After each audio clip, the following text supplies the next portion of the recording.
Elle est belle, elle est jeune. De par son métier de mannequin, elle fréquente tout le gratin du showbiz. Elle sera vue au bras de nombre de stars, tels que Leonardo DiCaprio. Son influence sur les réseaux sociaux est considérable. C'est là une véritable revanche pour celle qui a grandi dans la plus grande pauvreté. Elle deviendra même une source d'inspiration pour des milliers de jeunes femmes à travers le monde. Mais derrière le vernis des strass, des paillettes et des réseaux sociaux, se cache une réalité des plus sordides. Comme on dit, il faut se méfier des apparences et dans le cas de la charmante Kate, c'est on ne peut plus vrai. Découvrez aujourd'hui l'incroyable histoire de Kate Torres.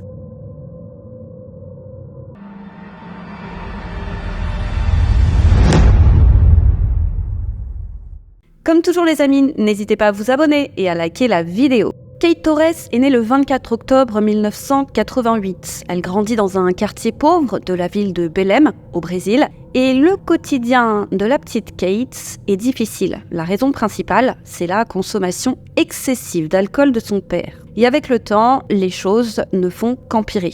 Alors, dès son plus jeune âge, Kate n'a qu'un seul rêve, celui de quitter un jour et au plus vite le domicile familial afin d'emménager dans son propre appartement.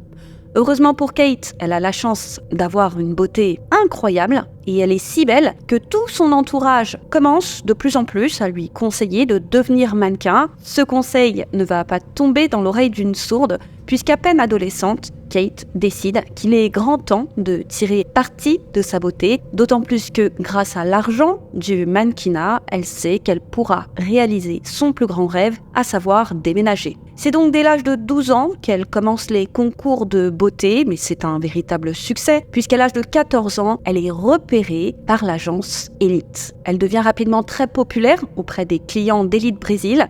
Son agence est persuadée qu'elle connaîtra le même succès à l'échelle mondiale. C'est pour cette raison qu'à l'âge de 18 ans, elle est envoyée en Europe afin d'y travailler. Et c'est encore une fois un succès. Bientôt, c'est le monde entier qui se l'arrache, notamment en Corée du Sud, aux États-Unis et bien évidemment aussi en Europe. Kate collabore alors avec les plus grandes marques et elle apparaît en couverture des plus grands magazines de mode. Sa carrière est en plein essor et elle, qui autrefois vivait dans une grande pauvreté, la voilà qui gagne beaucoup d'argent et qui fait régulièrement la fête avec les plus grandes stars lors des soirées hollywoodiennes les plus sélectes. Et c'est en 2013, lors du festival de Cannes, que Kate va véritablement se faire un nom. Lors d'une soirée cannoise, elle est prise en photo en train de faire la fête avec Leonardo DiCaprio. À cette époque, l'acteur a 38 ans et Kate 24. Les médias pensent alors qu'elle est la nouvelle blonde de Leonardo DiCaprio. Interrogée par un journaliste au sujet de la nature de leur relation, Kate va répondre qu'il est son petit ami et qu'ils ont même partagé la même maison lors de leur séjour à Cannes. Et elle ajoute également qu'elle s'inquiète de ce que Leonardo pourrait penser lorsqu'il découvrira qu'elle a révélé qu'ils se fréquentaient, car les deux se seraient fait la promesse de ne rien révéler concernant leur relation. Alors après ces révélations, les journalistes vont aller interroger Leonardo, et lui, il va expliquer qu'il s'agit là d'une simple amitié. Alors, intrigués, les journalistes vont retourner voir Kate pour savoir si elle est réellement en couple avec Leonardo DiCaprio. Kate est gênée et elle finit par avouer la vérité. Elle explique qu'elle n'a jamais été en couple avec lui, qu'ils ne sont en fait que des amis et qu'ils ne sont même pas si proches que ça en réalité. On pourrait penser que ce mensonge aurait nui à sa carrière, mais pas du tout. La rumeur de sa relation avec Leonardo aura au contraire un impact des plus positifs sur sa carrière. La voilà, qui devient encore plus célèbre au Brésil. Elle décroche des contrats pour des campagnes publicitaires pour des marques ô combien prestigieuses et son salaire va augmenter considérablement. Kate décide alors de quitter le Brésil pour s'installer aux États-Unis. Au même moment, elle commence à gagner des milliers et des milliers d'abonnés sur les réseaux sociaux, en particulier sur son compte Instagram. Sur les photos qu'elle partage, on peut la voir poser fièrement, habillée de vêtements de grands créateurs, de sacs de luxe, parée des plus beaux bijoux. Vue de l'extérieur, la vie de Kate fait rêver. Elle voyage à travers le monde, séjourne dans les plus beaux hôtels, mais Kate ne se contente pas de ça. Elle publie aussi régulièrement des messages motivants pour encourager ses abonnés à travailler dur et avoir confiance en eux. Ce style de vie luxueux, sa plastique de rêve et son attitude positive inspirent tellement que bientôt, voilà qu'elle comptabilise des centaines de milliers d'abonnés. Mais comme je vous le disais, derrière les strass, les paillettes et les belles photos se cache une réalité sordide. Pour mieux comprendre les choses, direction l'année 2013. Nous sommes quelques mois après qu'elle ait menti sur sa relation avec Leonardo DiCaprio. Alors qu'elle est toujours âgée de 24 ans, elle habite un luxueux appartement à New York, appartement où elle a une vue imprenable sur la Statue de la Liberté et le fleuve Hudson. Elle partage alors cet appartement avec un ami acteur et scénariste connu sous le nom de Luzer Twerski. Et selon lui, si Kate gagnait aussi bien sa vie, ce n'était pas que grâce à son travail de mannequin. Et oui, il fallait bien plus d'argent pour pouvoir financer un tel train de vie. Et bien que Kate était assez secrète sur le sujet, Luzer était convaincu à cette époque qu'elle était une sugar baby et que des hommes fortunés payaient pour sa compagnie et autres services. Et s'il était aussi convaincu de cela, c'était à cause du balai incessant de riches hommes d'affaires à leur appartement. Et en plus de ça, une fois, elle lui avait demandé d'aller récupérer une enveloppe dans leur hall d'entrée et cette enveloppe contenait une flopée de billets. Or, ni son agence, ni les réseaux sociaux, ni les sponsors ne payent en enveloppe de billets. Et selon lui, c'est surtout grâce à un oligarque russe, très proche du président russe, qu'elle pouvait avoir ce train de vie. C'est principalement lui qui l'a sponsorisé, on va dire. C'est par exemple lui qui payait le prix exorbitant de son loyer, sans compter que cet homme d'âge mûr lui faisait des cadeaux hors de prix comme des sacs de luxe, des Rolex et j'en passe. Les deux voyageaient ensemble à travers le monde et elle passait des heures à discuter au téléphone avec lui. Mais à la différence des autres hommes, Kate semblait sincèrement et véritablement amoureuse de lui. Mais malheureusement pour elle, ce train de vie luxueux et ses dépenses faramineuses vont bientôt prendre fin. 2 ans plus tard, en 2015, quand suite à une maladie, elle doit se faire amputer d'un sein et subir une opération de chirurgie réparatrice. Elle doit alors mettre un terme à sa carrière de mannequin. Les sugar daddy la lâchent un par un, plus de cadeaux, plus d'enveloppes. Et alors qu'elle traverse déjà une période difficile, voilà qu'elle perd sa mère. Kate est alors confrontée à d'importantes difficultés financières, mais elle parvient à survivre en utilisant l'argent de l'assurance vie que lui avait laissé sa mère. Voilà. Elle avait littéralement tout gaspillé. Mais elle ne se laisse pas abattre. Voilà que 2 ans plus tard, en 2017, elle décide de se lancer dans une carrière d'actrice. Pour ce faire, elle s'installe à Los Angeles, là où il y a énormément d'opportunités, bien plus qu'à New York. Et c'est dès son arrivée qu'elle va se donner les moyens de réussir. Elle va embaucher une célèbre coach de théâtre qui avait autrefois comme élève Nicole Kidman. Et rebelote. Voilà qu'en un rien de temps, Kate se fait tout un tas d'amis puissants à Hollywood et donc rebelote, la voilà qui écume toutes les soirées hollywoodiennes aux côtés des plus grandes stars. Et c'est justement lors de l'une de ces soirées qu'elle va se voir proposer de l'ayahuasca. L'ayahuasca, c'est une boisson psychédélique originaire de l'Amazonie, obtenue grâce à l'extraction de plusieurs plantes. La consommation de cette boisson extrêmement amère a le pouvoir de plonger ses utilisateurs dans un état de conscience et de perception fortement modifié, qui se caractérise généralement par des hallucinations sensorielles et visuelles, et fréquemment suivies de nausées et de vomissements. Et l'ayahuasca est surtout utilisée par les chamans des tribus amérindiennes de l'Amazonie comme une sorte d'outil de purification lors des rituels de guérison ou pour entrer en transe lors de cérémonies rituelles divinatoires. Et c'est lorsqu'elle commence à en consommer que la personnalité de Kate va changer, et pas pour le mieux. Elle, qui était douce et pétillante, voilà qu'elle devient égocentrique. Elle refuse toute critique, même constructive, et elle devient de plus en plus persuadée qu'elle est un être exceptionnel. Bon, rien de vraiment étonnant, en sachant que l'ayahuasca est une substance si puissante que si elle est consommée à tort et à travers, elle peut entraîner des troubles psychotiques. Après sa consommation, certaines personnes ont développé des troubles psychologiques incurables, voire pire, certains ont perdu la vie. Or, à cette époque, la jeune femme en boit au moins une fois par mois. Et en parallèle, et à force de poster toujours plus de photos sur ses réseaux sociaux, son nombre d'abonnés grimpe en flèche. Sur Instagram, voilà qu'elle compte désormais 1 million d'abonnés et chacune de ses publications est likée par des dizaines de milliers de personnes. Et plutôt que de devenir actrice, elle décide finalement de devenir coach de vie. Une stratégie qui va se révéler efficace. Ça va lui permettre de générer énormément de revenus, d'une part grâce à ses réseaux sociaux, au travers de sponsors, mais pas que. Ça lui permet de convertir ses abonnés en clients, puisqu'elle va proposer à ses abonnés des séances de coaching pour, je cite, les aider à réaliser leurs rêves. Et son slogan était le suivant: ayez l'amour, l'argent et l'estime de soi dont vous avez toujours rêvé.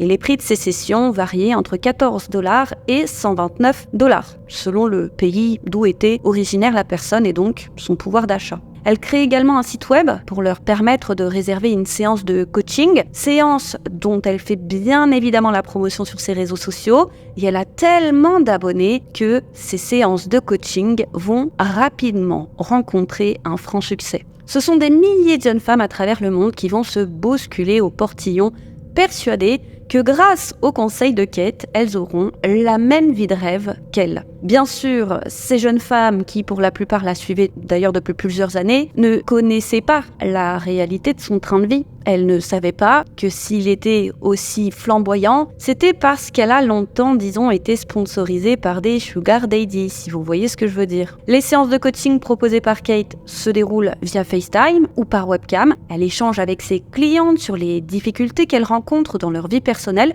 et leur prodigue des conseils pour résoudre leurs problèmes ou pour booster leur carrière. Et force est de constater qu'elle est loin d'être mauvaise. Au contraire, elle va se révéler efficace et apporter à nombre de ses clientes des solutions concrètes qui auront un réel impact positif sur leur vie. Et Kate est une grande admiratrice de Tony Robbins, un coach en développement personnel très célèbre, mais pas que, c'est aussi une grande admiratrice de João Teixeira de Faria, aussi appelé Jean de Dieu. C'est un guérisseur autoproclamé et un médium brésilien. Il prétend détenir des pouvoirs surnaturels lui permettant de guérir les patients souffrant de cancer, de cécité, de tumeurs et j'en passe. Il pratiquait la guérison spirituelle, mais pas que. Il effectuait aussi des interventions chirurgicales et ce, sans anesthésie, alors même qu'il n'était pas médecin. Et alors qu'il n'avait aucun bagage dans le domaine, il a ouvert une clinique, la Casa de Dom Inácio de Loyola, située dans la petite ville d'Abadiânia au Brésil. Et Jean de Dieu était très populaire. Et de nombreuses personnes, y compris des célébrités, venaient se faire soigner dans sa clinique dans l'espoir qu'il les guérisse miraculeusement. Il était devenu une véritable célébrité et était même apparu dans une émission d'Oprah Winfrey. Et le choc a donc été grand lorsqu'il a été révélé quelques années plus tard qu'il avait abusé de manière d'une centaine de femmes, dont sa propre fille. Alors imaginez le genre de zinzin que c'était. Il a même été accusé d'avoir forcé de jeunes femmes à tomber enceintes contre leur volonté afin de pouvoir vendre leurs enfants aux plus offrants à la naissance. Imaginez. Il a été reconnu coupable des faits qui lui ont été reprochés et condamné à 489 ans et 4 mois de prison. C'était alors en 2018. Mais ça, Kate, au moment où elle l'idolâtre, elle ne le sait pas. Elle n'a donc pas conscience qu'elle admire un taré. Et comme lui, voilà qu'elle affirme avoir, elle aussi, des pouvoirs surnaturels. Elle affirme que depuis sa plus tendre enfance, elle entend une voix avec laquelle elle peut communiquer et qui aurait la capacité de prédire l'avenir. Elle parle en détail de cette voix dans son livre intitulé « La Voix », une histoire de dépassement de soi, de croissance spirituelle et de bonheur, livre qu'elle affirme avoir écrit alors qu'elle était en transe et justement guidée par cette voix. Selon elle, cette voix l'aurait guidée tout au long de sa vie et c'est elle qui l'aurait menée au succès. C'est ainsi qu'en plus de séances de coaching, disons terre à terre, elle va commencer à proposer des séances de coaching plus axées sur la spiritualité, affirmant pouvoir aider n'importe qui à atteindre l'illumination spirituelle. Et comme Jean de Dieu, elle assure également à ses clients pouvoir les guérir de toutes les maladies, y compris des maladies incurables. Elle leur raconte que grâce à l'ayahuasca, son âme s'échappe de son corps pour se rendre jusque chez eux et ainsi rester un certain temps à leur côté, ce qui lui permettrait de mieux les observer dans leur vie quotidienne, ce qui lui permettrait de leur donner les meilleurs conseils possibles pour faire face aux difficultés du quotidien. Avec l'arrivée de TikTok, la jeune femme gagne encore plus d'abonnés et elle profite de l'aubaine pour augmenter le prix de ses sessions de coaching. Au cours de ces consultations qui sont de plus en plus axées sur la spiritualité, elle va aller plus loin. Elle va expliquer à ses clients, qui sont pour la plupart des clientes, que la voix qu'elle a toujours entendue et qui l'a guidée dans sa vie a un message à leur transmettre. Et Kate est maline. Voilà, elle va adopter son discours en fonction de ses clients. Si l'un croit en Dieu, elle va expliquer que cette voix, c'est celle de Dieu. Si ses clients ne sont pas croyants, elle va leur expliquer que c'est là une entité qui communique avec elle ou alors l'univers. Et c'est en 2016 qu'elle va faire la rencontre de celui qui deviendra son époux, un certain Kern. Elle dit alors que c'est la voix qui l'a guidée jusqu'à lui et qu'il est son âme sœur, raison pour laquelle les deux se sont mariés après seulement 2 mois de relation. Voilà, c'est l'homme de sa vie, amour toujours. Sauf que 3 ans après, en 2019, elle divorce. Et elle va au passage publier un message sur Instagram accusant Kern d'être toxique et manipulateur. En 2021, elle va cette fois faire la rencontre d'un autre homme, un certain Zach, et c'est véritablement à cette période, en 2021, qu'elle va commencer à tenir des propos plus que perturbants sur les réseaux sociaux, bien plus que ceux qu'elle tenait avant. Par exemple, lors d'un live stream, elle va dire à ses abonnés qu'elle est la reine des aliens et que Zach est le roi des aliens. Elle va aussi leur annoncer être enceinte et affirmer que l'enfant qu'elle attend est le Messie. Et c'est pendant cette période où, appelons un chat, elle semble ne plus avoir toute sa tête, qu'elle va proposer à 2 de ses clientes, Désirée et Laetitia, de s'installer avec elle et Zach, dans leur maison d'Austin au Texas. Et je vais vous les présenter. Désirée Freitas est une jeune femme d'origine brésilienne. Elle vivait en Allemagne avec son mari. C'est une jeune femme ambitieuse qui a toujours rêvé d'avoir sa propre entreprise. Elle a donc toujours travaillé très dur pour réaliser ce rêve. Et quand elle ne travaillait pas, elle consacrait le reste de son temps à étudier. Et son désir de réussir était si fort qu'elle ne s'autorisait à dormir que 3 heures par nuit. Et c'est en 2016, soit 5 ans avant, à l'âge de 20 ans, qu'elle est tombée tout à fait par hasard sur le profil Instagram de Kate. Elle n'a eu de cesse de la suivre et a été impressionnée par la trajectoire qu'a pris sa carrière et le fait qu'elle était devenue un modèle international, malgré le fait qu'elle ait grandi dans une extrême pauvreté. Ça l'avait toujours impressionnée. Elle va dès lors considérer Kate comme une source d'inspiration et ce qu'elle souhaite donc par-dessus tout, c'est connaître la même réussite qu'elle. Alors, quand elle a découvert que Kate proposait des séances de coaching, eh bien c'est sans hésiter qu'elle a fait appel à ses services. C'était alors en 2018. Et Désirée a enchaîné les séances de coaching avec Kate. Et les 2 femmes passaient tellement de temps à discuter ensemble qu'elles avaient fini par devenir très proches. Mais toujours moyennant finances. Pour avoir de son temps, Désirée devait payer Kate. Alors, Désirée, à force de payer, s'est retrouvée à sec. Son mari l'a alors exhortée d'arrêter ses séances hors de prix, mais trop tard, Désirée était déjà sous l'emprise de Kate. Et lorsqu'elle a annoncé à Kate que son mari souhaitait qu'elle cesse ses séances de coaching, Kate lui a alors affirmé que c'était un homme toxique et qu'elle devait à tout prix le quitter si elle voulait avancer dans la vie. Désirée a hésité à suivre son conseil, parce qu'elle aimait profondément son mari, mais comme elle était persuadée que Kate avait effectivement des pouvoirs paranormaux et autres dons de voyance, eh bien Désirée a commencé à douter de son mari. Et Kate n'avait de cesse de lui rabâcher que les clientes qui avaient suivi ses recommandations étaient plus qu'heureuses et qu'elles réussissaient à atteindre leurs objectifs, alors que celles qui ne l'avaient pas écoutée étaient malheureuses et n'arrivaient à rien. Et Désirée buvait littéralement les paroles de Kate, si bien qu'un jour, elle a tout simplement fini par lui obéir au doigt et à l'œil. Quand elle lui disait de faire ci, elle le faisait. Quand elle lui disait de faire ça, elle le faisait. Mais concernant son mari, elle doutait quand même. Voilà, elle ne pouvait pas se résoudre à le quitter. Et voilà qu'un beau jour, elle a reçu un appel de Kate. Elle était en larmes, elle lui a dit qu'elle était au bout du rouleau et qu'elle voulait en finir. Elle lui a alors confié n'avoir ni amis, ni famille, et que donc elle aimerait bien qu'elle vienne s'installer avec elle dans sa maison d'Austin au Texas. Et tout quitter pour s'installer dans un autre pays, c'est une décision importante, qui aurait en principe nécessité un certain temps de réflexion. Après tout, Désirée à ce moment était mariée et sa vie était en Allemagne, mais Kate a insisté et elle lui a même pas laissé le temps de réfléchir puisqu'elle lui a acheté, sans avoir son consentement, un billet d'avion. Et c'est ainsi que Désirée s'est retrouvée à emménager avec elle au Texas. À ce moment, Désirée pense céder une amie. Concernant Laetitia, elle est elle aussi d'origine brésilienne. Elle était âgée de 12 ans lors de sa première séance de coaching avec Kate. De la même manière que Désirée, elle a enchaîné les séances de coaching, si bien que les deux étaient devenus amis. Bien évidemment, cette amitié n'a pas empêché Kate de siphonner tout l'argent de Laetitia, qui était donc obligée, malgré son jeune âge, de jongler entre différents petits boulots pour pouvoir se payer les séances de coaching. Donc Laetitia a en quelque sorte grandi avec Kate. C'est devenu une jeune femme intelligente, elle était passionnée de musique et de maquillage et elle a toujours eu pour ambition d'un jour s'installer aux États-Unis. Pour réaliser son rêve, à l'âge de 21 ans, elle a pris la décision de devenir fille au père aux États-Unis. Elle a été engagée par une famille vivant à New York. La jeune femme semblait ravie de commencer une nouvelle vie aux États-Unis, mais elle semblait encore et toujours en galère d'argent.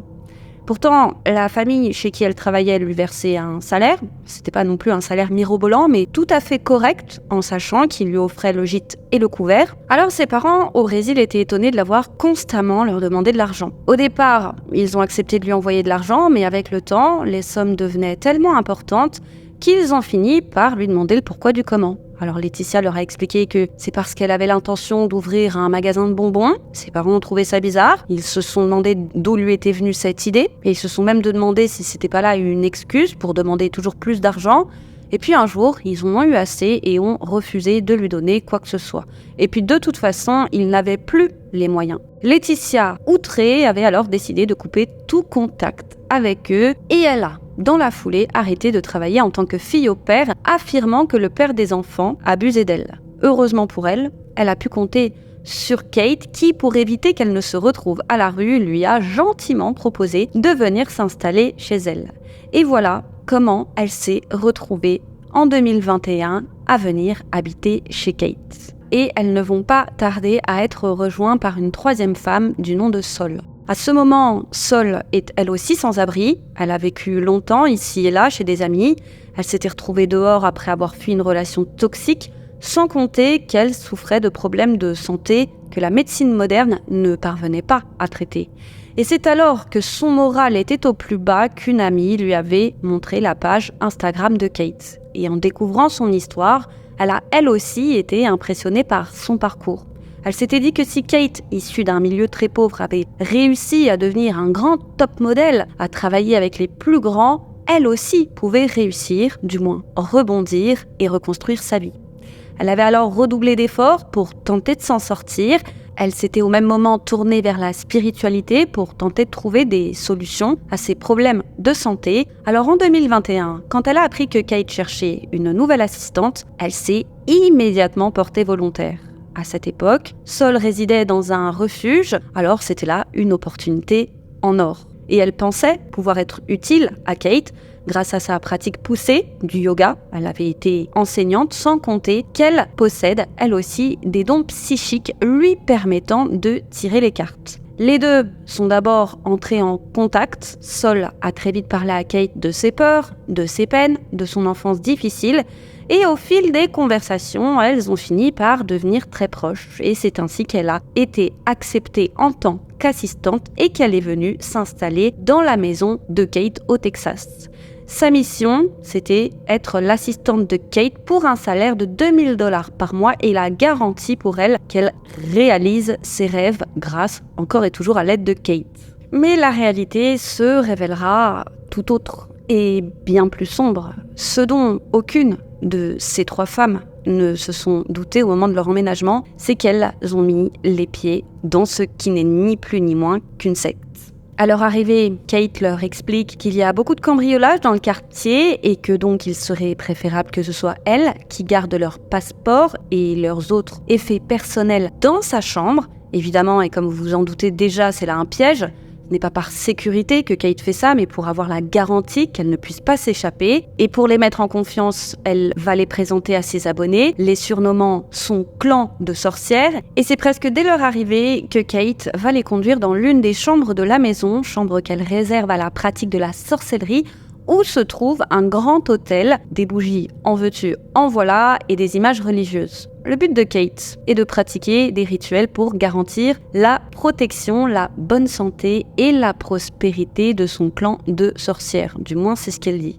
Et pendant ces rituels, elle va obliger les 3 femmes à ingérer toujours plus de substances psychédéliques. Puis voilà qu'un jour, Kate a une annonce à faire. Elle explique sortir tout juste de la salle de magie, une salle avec des cristaux, des cartes de tarot et des bougies, et qu'elle vient d'y pratiquer un rituel. Et que pendant ce rituel, elle a reçu le message que Désirée doit à présent travailler dans un club de danse olé olé, car c'est là-bas qu'elle fera la connaissance de son mari. Hors de question pour Désirée, elle ne mange pas de ce pain-là, mais Kate commence à lui faire une sorte de chantage affectif. Elle la culpabilise, lui rappelant tout le temps et l'argent qu'elle a consacré pour qu'elle puisse venir s'installer aux États-Unis. Elle lui rabâche que si elle n'applique pas ses conseils, c'est que dans le fond, elle ne veut pas réussir, que la vie est ainsi faite, il faut faire des sacrifices, c'est comme ça, on n'a rien sans rien, et que de toute façon, si elle s'obstine à refuser, eh bien elle devra lui rembourser le billet d'avion, et pire encore, elle la maudira. En sachant que Kate avait rabâché aux filles depuis bien avant leur arrivée au Texas à quel point elle était connectée à des puissances supérieures, puissances qui lui permettaient de maudire n'importe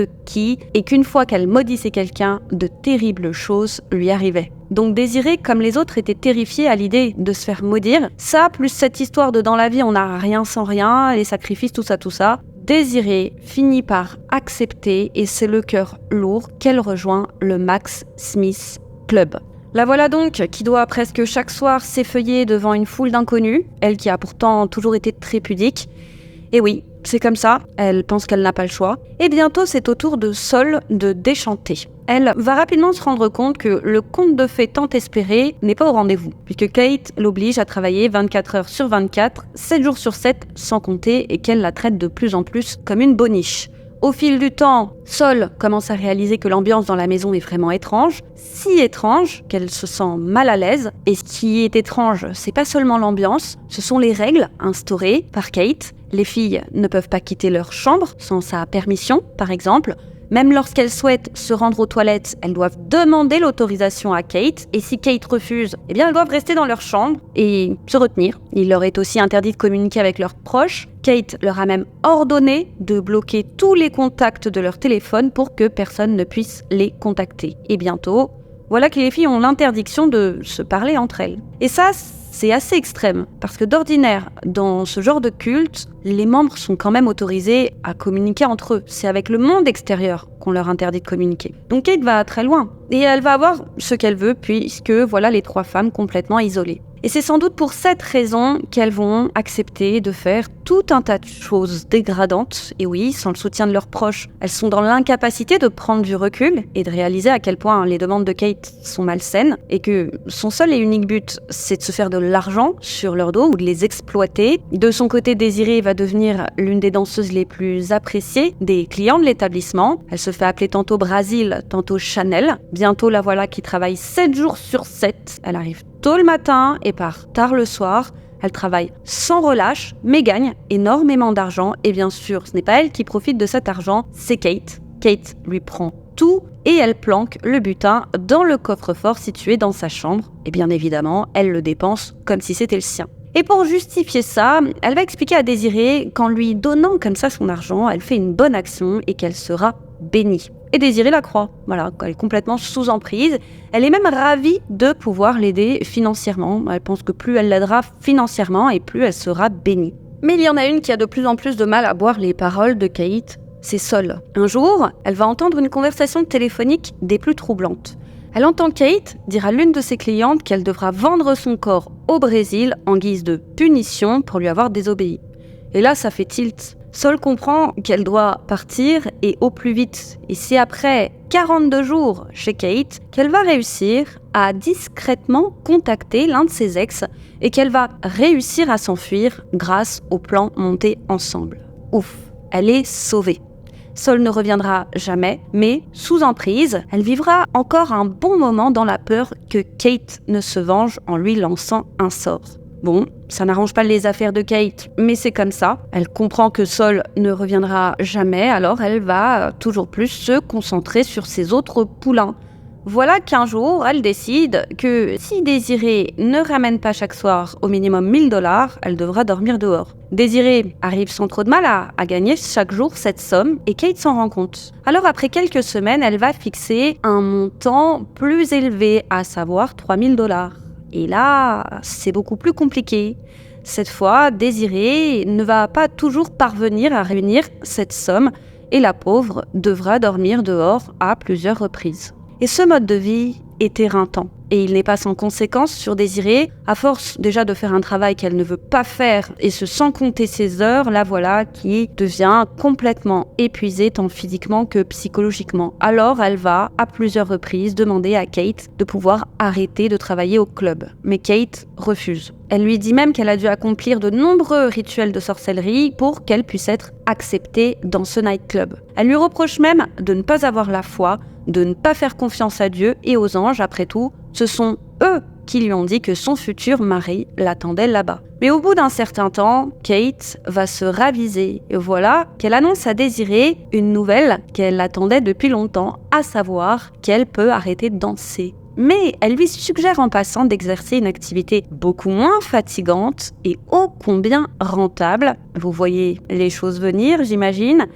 Et oui, elle lui suggère d'avoir des relations intimes avec des hommes en échange d'argent et elle lui conseille de commencer par vendre son corps aux clients du club. Mais c'est hors de question pour Désirée. Elle préfère encore continuer de danser. Mais on ne dit pas non à Kate. Mais plutôt que d'insister, Kate va la jouer fine. Dans un premier temps, elle va arrêter de lui parler de ça pour que Désirée oublie. Et une fois les choses tassées, elle va lui annoncer avoir une surprise pour elle. Et la surprise, c'est une séance de tir dans un club de tir. Et là-bas, Kate va à nouveau demander à Désirée si elle est disposée à avoir des relations intimes, rémunérées avec des hommes. Sauf que cette fois, la demande est accompagnée d'une menace. Elle se saisit de l'une des armes et menace de lui faire du mal si elle refuse de faire ce qu'elle lui dit. Et Désirée, terrifiée, accepte immédiatement. Au début, la pauvre va vendre ses charmes aux clients du club, avant que Kate ne décide de lui créer des profils en ligne sur divers sites. Voilà donc Désirée forcée à se rendre à des rendez-vous avec des inconnus et c'est à chaque fois la même chose, elle est terrifiée, si terrifiée qu'elle en tremble physiquement, c'est à chaque fois prise de tremblement qu'elle se rendra au rendez-vous. La pauvre a peur de contracter une maladie ou de tomber sur un agent sous couverture ou pire même, de tomber sur un taré. Mais elle pense qu'elle n'a pas le choix, alors la voilà qui enchaîne les clients. Certains sont extrêmement riches et puissants et selon elle, c'était eux les plus effrayants car ils étaient les plus imprévisibles. Mais le pire dans tout ça, c'est qu'en plus de ça, Kate va l'obliger à continuer de danser durant son temps libre. C'est littéralement la double peine pour Désirée. Et à chaque fois qu'elle va demander à Kate de pouvoir mettre un terme à ses activités, Kate redoublera de colère, elle ira même jusqu'à la menacer de la dénoncer à la police. Et oui, puisqu'au Texas, les relations tarifées sont interdites. Et Désirée n'est pas seulement effrayée par Kate, sachez-le, elle a aussi très peur de son mari, Zach. Pour vous le présenter un peu, sachez qu'il est physiquement très séduisant, il est parfaitement musclé, mais il a un tempérament très colérique et il est assez lunatique. Il peut se montrer charmant et la seconde d'après être très intimidant, sans compter qu'il a une passion dans la vie, les hommes. Voilà. Et il n'hésite pas à poser fièrement avec elle sur ses réseaux sociaux. Et il s'est bien chargé de lui faire comprendre qu'elle avait tout intérêt à suivre les ordres de Kate si elle ne voulait pas qu'il lui arrive malheur. Alors Désirée, même si elle a toujours détesté ça et que ça lui a toujours donné des nausées, a continué à vendre son corps.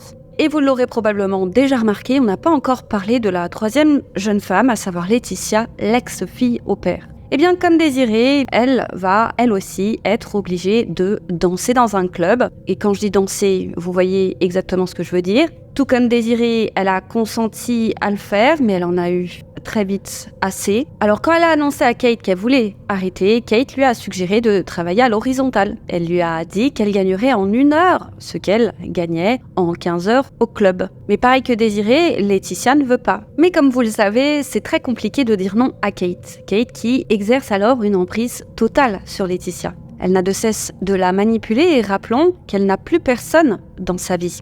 Elle a été coupée de ses proches et donc il n'y a personne pour la raisonner, pour la protéger. Personne pour lui faire comprendre que Kate la manipule et qu'elle n'en a rien à faire d'elle. Que c'est tout sauf une amie et qu'elle l'utilise pour gagner de l'argent. Alors Laetitia, tout comme Désirée, va finir par céder et elle va accepter d'avoir des relations avec des hommes en échange d'argent.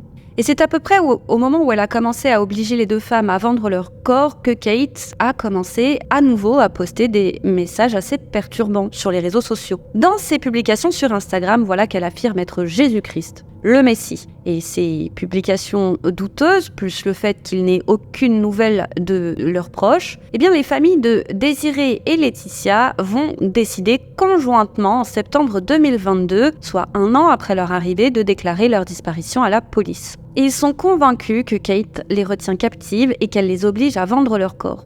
La famille de Désirée pense même à ce moment qu'elle n'est peut-être plus de ce monde. Les proches vont même s'emparer de leurs réseaux sociaux pour exiger la libération des 2 jeunes femmes et l'arrestation de Kate par la même occasion. Ils diffusent ainsi des avis de recherche sur Internet et demandent à toute personne ayant des informations sur l'endroit où elle se trouve de se manifester. Sachez que personne ne sait à ce moment exactement où vit Kate. Alors les proches n'ont d'autre choix que de se lancer dans une véritable campagne en ligne qui va avoir le mérite de rapidement attirer l'attention des médias brésiliens. Kate s'en rend compte, elle va alors demander à Désirée et Laetitia de teindre leurs cheveux en blond pour éviter qu'on ne les identifie. Et chose assez troublante, avec les cheveux blonds, les 2 jeunes femmes ressemblent à des clones de Kate. Mais la machine est lancée. Les avis de recherche vont finir par attirer l'attention d'une jeune femme prénommée Anna. Il s'avère qu'Anna a travaillé par le passé comme assistante pour Kate. Et elle est également d'origine brésilienne. Et elle aussi avait eu une enfance difficile. Alors c'était dans l'espoir d'une vie meilleure qu'elle avait, elle aussi, décidé de s'installer aux États-Unis afin de poursuivre ses études. Mais malheureusement pour elle, à son arrivée, elle avait fait la rencontre d'un homme extrêmement abusif. Après leur rupture, elle était dévastée, désemparée. Et c'est à ce moment qu'elle a découvert le livre de Kate. En lisant l'histoire de Kate, Anna était persuadée que si Kate avait pu réussir malgré des débuts difficiles dans la vie, eh bien elle aussi pouvait réussir. Et tout comme les autres abonnés de Kate, elle aussi voulait manger dans des restaurants étoilés. Elle aussi voulait porter des vêtements de grands créateurs. Elle aussi voulait vivre dans un appartement de luxe. Elle avait donc réservé une séance de coaching avec Kate, espérant que grâce à elle, elle pourrait, elle aussi, avoir une vie de rêve.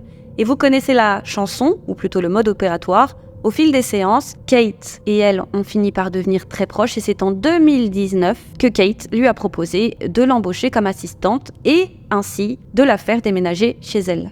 Elle lui avait alors promis $2000 par mois. Elle devait l'aider à gérer ses rendez-vous ainsi que son entreprise de coaching, mais pas que. Elle devait aussi nettoyer sa maison, cuisiner pour elle, prendre soin de ses animaux. Anna était folle de joie à l'idée de pouvoir travailler pour une influenceuse aussi célèbre et qu'elle admire, qui plus est. Comme seule, elle voyait en ce travail une opportunité exceptionnelle de commencer une nouvelle vie. Mais après être arrivée chez Kate, Anna avait aussitôt déchanté. Elle avait vite réalisé que la vie de rêve affichée par Kate sur les réseaux sociaux n'était qu'une façade. Et oui, sa maison était certes grande, mais elle était sale et elle empestait l'urine de chat. À son arrivée, Kate lui avait présenté l'endroit où elle allait dormir, à savoir le canapé du salon qui était gorgé d'urine de chat. Chaque jour, Anna travaillait de longues heures sans aucune pause. Kate insistait même pour qu'Anna lui parle pendant que la pauvre prenait sa douche, car elle ne supportait pas le silence, même le temps d'une douche. Elle avait contraint Anna à lui consacrer tout son temps libre, sans jamais lui laisser un seul moment de répit. Anna ne pouvait dormir qu'une poignée d'heures lorsque Kate était sortie avec l'un de ses petits amis. Elle était donc épuisée en permanence. Et afin de dormir un peu, Anna avait eu l'idée de dire à Kate qu'elle allait faire du sport dans la salle de gym, sauf que elle en profitait pour dormir sur son tapis de yoga. Et sans surprise, en plus de la faire travailler comme un forçat, Anna n'a jamais vu la couleur des $2000 par mois. Et il est important de noter que cette somme est dérisoire par rapport au coût de la vie à New York, puisqu'à ce moment, Kate habitait à New York. Bref, Anna, elle aussi, était traitée comme une boniche, mais elle ne pouvait pas s'échapper parce qu'elle n'avait nulle part où aller. Elle avait, au moment de son embauche, renoncé à son logement universitaire de Boston et elle n'avait pas assez d'argent pour louer un appartement.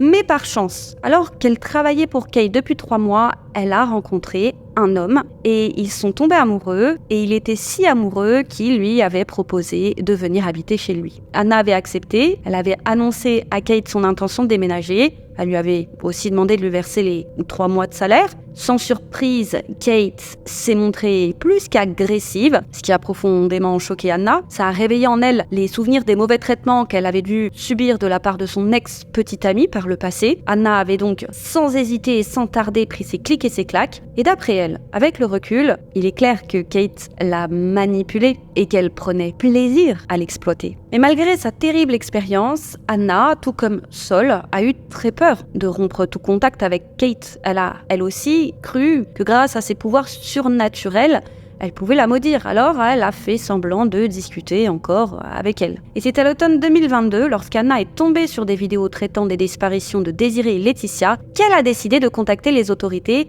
pour leur dire tout ce qu'elle savait sur Kate. C'est le 31 mars 2022 qu'elle contactera la police pour leur raconter son histoire et partager avec eux ses soupçons concernant l'implication de Kate dans la disparition des 2 femmes. Et elle leur a fait part de ses soupçons sur le fait qu'elle suspectait Kate d'obliger Désiré et Laetitia à vendre leur corps. Mais selon elle, personne ne l'a pris au sérieux. Et c'est le mois suivant, en avril 2022, alors qu'elle est en vacances, que Kate découvre qu'Anna a parlé à la police. Furieuse, elle va la menacer publiquement sur son compte Instagram, déclarer à quel point c'est une traîtresse, elle qui a eu la bonté d'âme de l'accueillir chez elle. Voilà comment elle est remerciée par une trahison. Elle jure qu'elle lui fera payer de sa vie cette trahison et elle va même motiver ses abonnés à s'en prendre à Anna. Et Anna est tellement terrifiée en découvrant ça qu'elle en fera une attaque de panique. Mais Kate ne va pas s'arrêter en si bon chemin. Elle va ensuite poster une vidéo, toujours sur Instagram, dans laquelle elle nie obliger Désiré et Laetitia à vendre leur corps. Et oui, la polémique avait pris beaucoup trop d'ampleur pour qu'elle reste silencieuse. Kate explique que la seule chose qu'elle a fait a été de leur offrir un travail honnête et rien d'autre. Et ensuite, elle va contraindre Désiré et Laetitia à partager des vidéos dans lesquelles elle demande à leur famille de cesser de les chercher. Dans ces 2 vidéos, les 2 jeunes femmes expliquent qu'elles vont très bien, qu'elles sont libres de leurs faits et gestes et qu'elles ne veulent tout simplement plus parler à leurs proches. Et elles ajoutent qu'elles les ont bloquées pour une bonne raison et qu'elles aimeraient qu'on les laisse tranquilles. Mais les familles des 2 jeunes femmes sont tout sauf rassurées, au contraire. Elles sont plus inquiètes encore et pour aider les 2 jeunes femmes, Anna ne va pas hésiter à utiliser ses réseaux sociaux pour dénoncer les agissements de Kate. Et ça va marcher. La disparition de Désiré et Laetitia, en plus de continuer à susciter l'intérêt des médias brésiliens, va également provoquer l'indignation de nombreux internautes.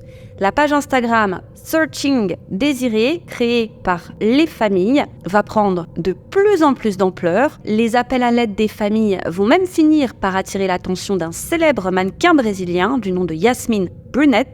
Laetitia va bien tenter de rassurer tout le monde au détour d'un live sur ses réseaux sociaux. Elle y explique qu'elle va bien. Bien évidemment, personne ne la croit. Au contraire, l'inquiétude des internautes est toujours plus grandissante. Et c'est dans l'espoir d'aider les familles que Yasmine va prendre la décision de demander à Laetitia où elle se trouve et si elle est retenue captive par Kate. Mais Laetitia va refuser de lui répondre. Forcément, Yasmine va trouver ça inquiétant.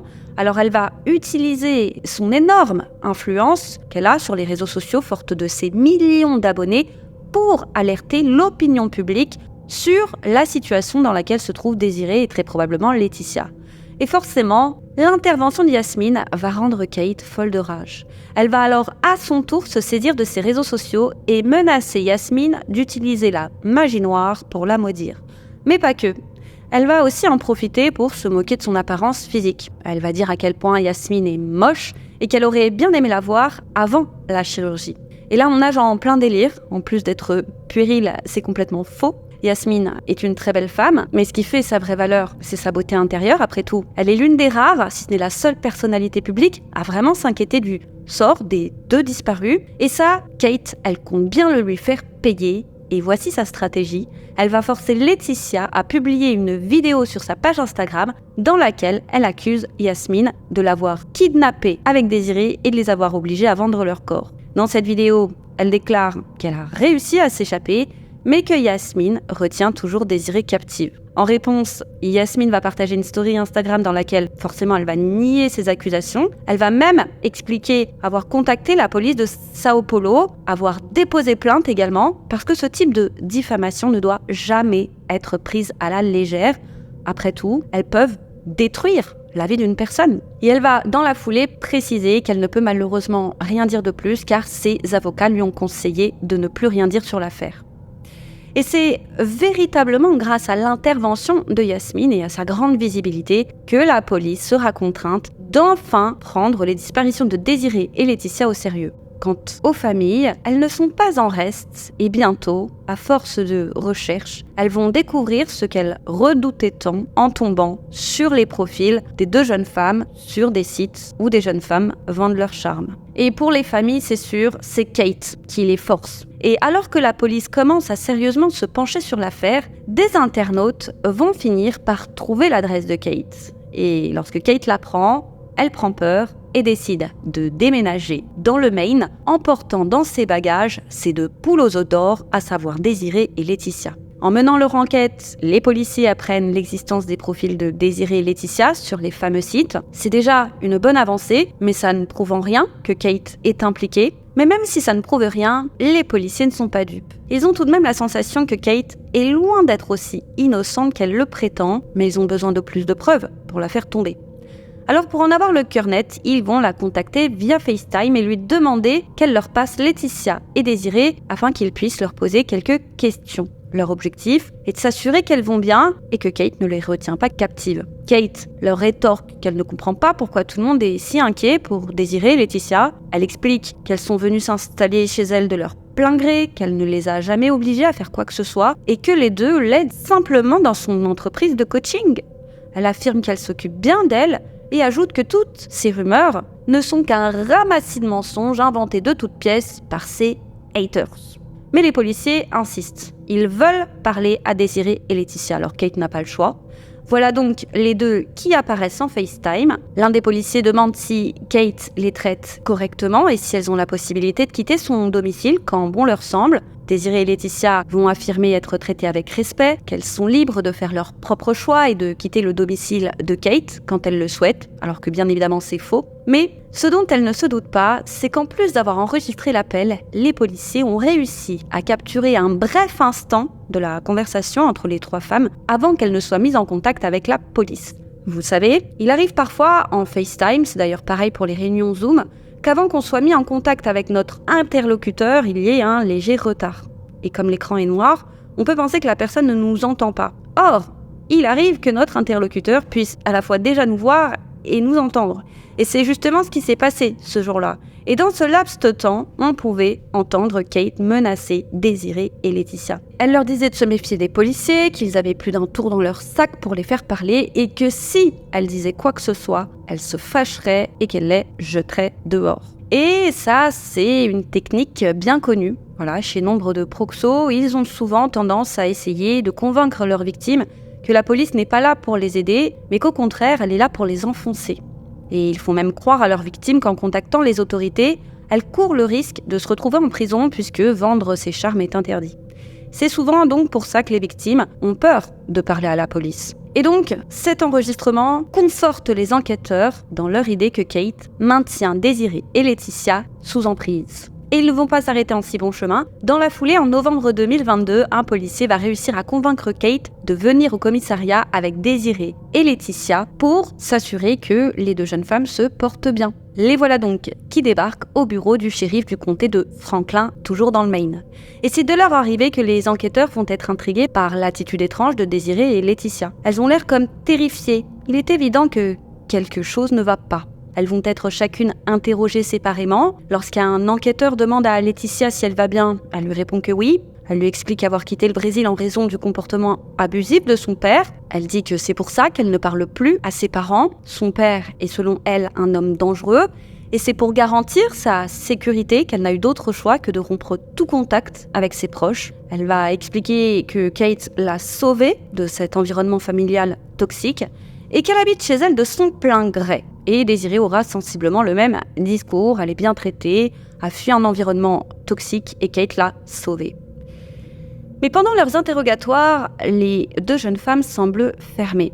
Elles donnent même l'impression d'hésiter lorsqu'elles répondent aux questions des enquêteurs, comme si elles réfléchissaient à ce qu'elles devaient dire plutôt que de les dire spontanément. Et fort heureusement, les enquêteurs en question sont expérimentés. Ils ont travaillé sur énormément d'affaires du genre, et pour eux, la culpabilité de Kate ne fait aucun doute. Et ils savent qu'elle a probablement instillé en Laetitia et Désirée la peur du flic. Alors les enquêteurs vont patiemment rassurer les deux jeunes femmes et leurs questions ne vont pas véritablement avoir pour but d'en savoir plus. Elles vont plutôt servir à les rassurer et à leur faire doucement, question après question, comprendre que tout ce qu'elles vivent n'est pas normal. Et ça va marcher. La première à baisser la garde, c'est Désirée. Au fur et à mesure des questions, elle va progressivement accepter de parler. Elle prend conscience des choses, à quel point Kate la manipule et à quel point ça ne peut plus durer. Et Désirée, réalisant qu'elle a été dupée et utilisée, finit par s'ouvrir aux enquêteurs. Et elle leur révèle toute la vérité. Ce qui permet aux enquêteurs d'arrêter et d'inculper Kate sur le champ. Et selon l'inspecteur Davol, l'inspecteur en charge de l'affaire, ce type de trafic est malheureusement actuellement en forte augmentation. Cette observation est même confirmée par les Nations Unies. Elles ont constaté une rapide croissance ces dernières années et une augmentation considérable des profits qui sont estimés à 150 milliards de dollars par an à travers le monde. Et cette croissance a été permise grâce aux réseaux sociaux qui offrent une plateforme idéale aux malfrats pour repérer de potentielles victimes.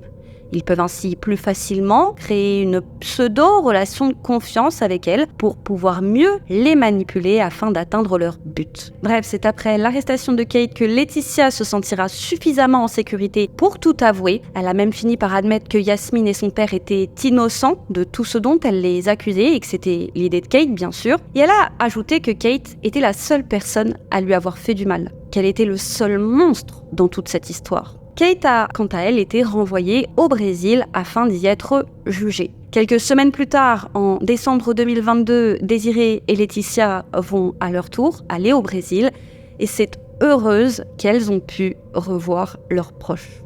Et actuellement, Désirée se concentre sur l'écriture d'un livre qu'elle compte intituler « À la recherche de Désirée, mon voyage pour la liberté ». Et le titre fait référence bien évidemment au groupe formé par ses parents, Searching Désirée, et dans ce livre, elle compte tout dire. Elle espère ainsi que d'autres victimes de Kate se manifesteront parce qu'elle est persuadée que Laetitia et elle ne sont pas ses seules victimes, et que Kate devait agir depuis déjà plusieurs années. Désirée est heureuse de savoir Kate derrière les barreaux, parce que c'est la garantie qu'elle ne fasse plus aucune victime, mais elle reste profondément marquée. Si bien qu'il lui arrive encore aujourd'hui, sachez-le, d'entendre la voix de Kate dans sa tête. Et elle suit toujours une thérapie pour surmonter ses traumas. Plus tard, des journalistes de la BBC ont découvert que Kate avait tenté de persuader 4 autres jeunes femmes d'aller s'installer chez elle, mais que fort heureusement, toutes avaient décliné sa proposition. D'après la BBC, Kate aurait escroqué ou exploité pas moins de 20 jeunes femmes, et certaines se sont manifestées publiquement, d'autres non. Concernant le procès de Kate, malgré toutes les preuves qui pointaient vers sa culpabilité, elle n'a pas hésité à crier son innocence. Et en vain, puisque cette année, en 2024, elle a été reconnue coupable et condamnée à 8 ans de prison. Ce qui est bien peu pour les victimes. Toutes redoutent qu'à sa sortie de prison, elle ne recommence. Et sachez que des journalistes de BBC News Brésil ont pu interviewer Kate en prison. Lors de cette interview, elle a maintenu son innocence, accusant les victimes d'avoir menti. Selon elle, ce sont des mensonges si gros que c'en est presque comique. Elle a aussi affirmé que le juge l'avait condamnée parce qu'elle avait le pouvoir d'influencer les gens et que même si certains la considèrent comme un faux gourou, il n'empêche qu'elle a réellement des pouvoirs. Et comme toujours, elle a servi la même soupe. Elle a parlé de cette fameuse voix lui permettant d'aider les autres. Et elle a aussi déclaré face caméra qu'elle ne regrette aucun des conseils qu'elle a donnés à ses clientes, car la voix a, je cite, toujours raison. Et elle a même rappelé, comme si c'était un totem, que même des personnes fortunées et influentes étaient venues lui demander conseil. Et selon elle, elle n'aurait jamais tenté d'inviter chez elle plusieurs autres femmes. Et quand les journalistes lui ont rappelé qu'elle avait envoyé de nombreux messages prouvant en fait qu'elle avait tenté d'attirer des femmes chez elle afin qu'elles y habitent, elle a répondu que ces messages étaient des faux. Et lorsque les journalistes lui ont demandé si elle avait menacé Anna lorsqu'elle lui avait demandé de lui verser son salaire pour les 3 mois de travail, Kate a déclaré qu'Anna n'avait jamais été son employée, qu'elle n'avait passé que quelques jours chez elle et que d'ailleurs elle se souvient à peine d'elle. Selon elle, Anna a menti pour attirer l'attention parce qu'elle a toujours rêvé de devenir célèbre. Alors les journalistes lui ont rappelé qu'elle l'avait menacée publiquement via sa page Instagram et que c'était facile à prouver. Mais Kate a insisté. Elle a juré ne jamais rien avoir fait de tel et que si une publication menaçante à l'égard d'Anna avait été publiée, c'était sûrement quelqu'un qui l'avait mis en ligne sans son autorisation. Elle a également déclaré qu'elle n'a jamais forcé personne à vendre ses charmes. Et lorsque les journalistes lui ont expliqué que ses relevés bancaires montraient des transactions, notamment entre elle et Désiré, que Désiré lui avait viré au total 21 000 $ en 2 mois de juin à juillet 2022, Kate a admis que bon oui c'est vrai, mais que ce n'était pas là le produit de la vente de ses charmes. Et qu'elle lui avait donné cet argent simplement pour payer des Uber. Et enfin, sachez que Kate a clôturé l'interview en menaçant les journalistes. Et oui, ils avaient été un peu trop curieux à son goût, un peu trop suspicieux. Alors elle leur a dit qu'ils pouvaient la voir comme le diable, s'ils le voulaient, mais qu'elle était Jésus et qu'ils allaient bientôt découvrir toute l'étendue de ses pouvoirs, sous-entendant par là qu'elle allait les ensorceler. En tout cas, cette affaire a le mérite de mettre une fois de plus en lumière les dessous parfois sordides des réseaux sociaux. Voilà les amis, c'est tout pour aujourd'hui. Comme toujours, merci de nous avoir suivis. N'hésitez pas à liker la vidéo, à vous abonner si ce n'est pas fait, à nous rejoindre sur nos réseaux sociaux, les YouCrim Sisters, et à nous écouter sous forme de podcast. On est présente sur toutes les plateformes d'écoute. Quant à moi, je vous dis à très vite sur YouCrim pour une autre triste histoire les amis.